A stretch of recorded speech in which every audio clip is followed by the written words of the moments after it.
Okay, magandang araw, Kabsat. So for this video, may nag-request sa atin na gumawa daw ng content about common financial mistakes ng mga nurses pagdating dito sa Amerika.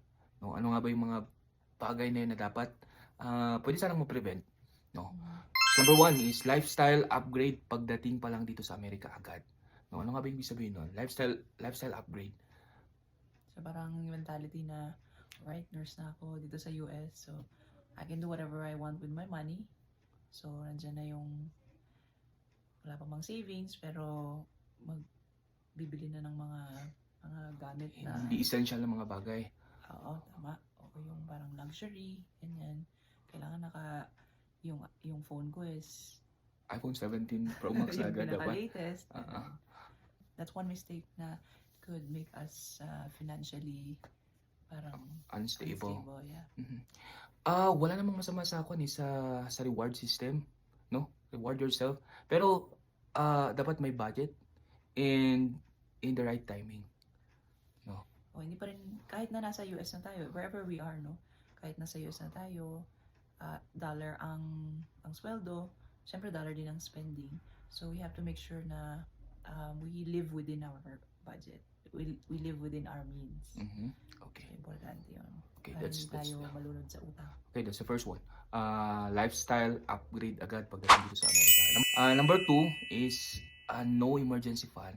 So ideally, ang emergency fund, it should be 3 to 6 months of your monthly budget. So ibig sabihin kung $5,000 ang ang budget mo monthly, no? You should have at least 15,000 to 30,000 na reserve na dollars. So bakit mahalaga yung emergency fund? Yeah, para saan ba yung emergency fund? So we cannot say na yes, meron naman akong trabahong stable, Mhm.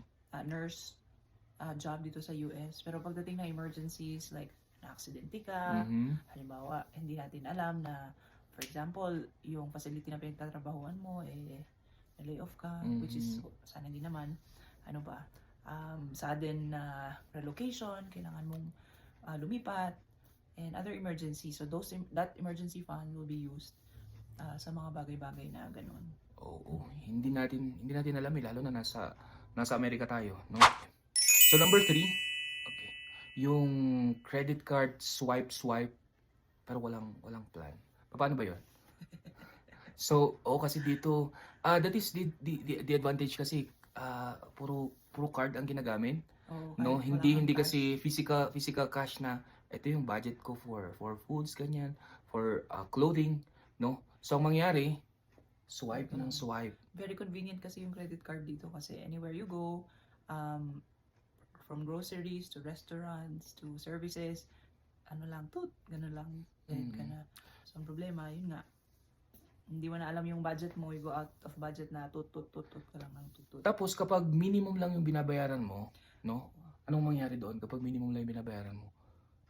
It would result to high interest. Oo. So kaya dapat kung magkano yung na-swipe mo for this month, dapat bayad lahat 'yon. Bayad yun the next month. Kaya credit kasi yung utang ka. So dapat yun bayaran mo kaagad the next month. So ang kumikita nun yung bangko. Kung di mo na bayaran, merong Interest. ganitong kalaking interest sa susunod na bayarin, di ba? Okay. Talo ka doon pag ganun. Talo tayo. Ito, number 4, hindi naman sa lahat to, no? Pero for some nurses who are here, kasi nurses naman, medyo magandang sinasahod, no?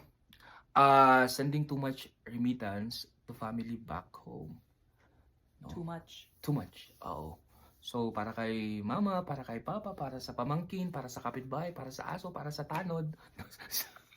So, parang lahat na, parang buong barangay na. Buong kamag-anak. No, ano kaya yung magandang explanation doon? Being generous Is good. and helpful is good and very appreciated. Pero alam dapat ng nurse, alam dapat natin yung limitations natin. Kasi meron din tayong expenses dito sa US. Mhm. So, nagtatrabaho tayo, meron tayong mga expenses, kailangan natin magbayad ng rent, ng sasakyan, Tama. ng utang. So, hindi lahat ng sahod natin dapat na ipapadala. So, there should be, siguro, paano ba yun? A limit, and then dapat yung mga kamag-anak din from the Philippines will be aware na ito, kinakailangan mo pa palang ang tao doon kumuha lang ng extra shift, no, para may padala sa kanila. Dapat maintindihan nila na ang tawag doon, pinaghihirapan mo talaga yung bawat dolyares na pinapadala mo sa kanila. Akala kasi nila, kung muna sa US. US tayo, malaki yung sahod. Oh, malaki yung sahod, pero malaki kasi ang Malaki din spending. ang expenses. Oo. So yun, they should understand that at dapat may limit about that. Okay, number 5. So maraming nurses ang hindi nakakapagsimula agad nito dahil sa kakulangan ng knowledge, no? So yung tinatawag na late or no investing ng 401k or Roth IRA, no? So a lot of us are scared, afraid of investing kasi since this is new for us, yung mga galing sa Pilipinas, bago ang 401k at saka Roth IRA. So there's like connotation na dahil hindi natin magets, hindi ako kuha nito, hindi ko maintindihan, para saan ba yan? So nadi-delay yung investment na tinatawag. Okay. Yeah. So gagawa kami ng separate video for 401k and Roth IRA kasi medyo mahaba yung explanation doon.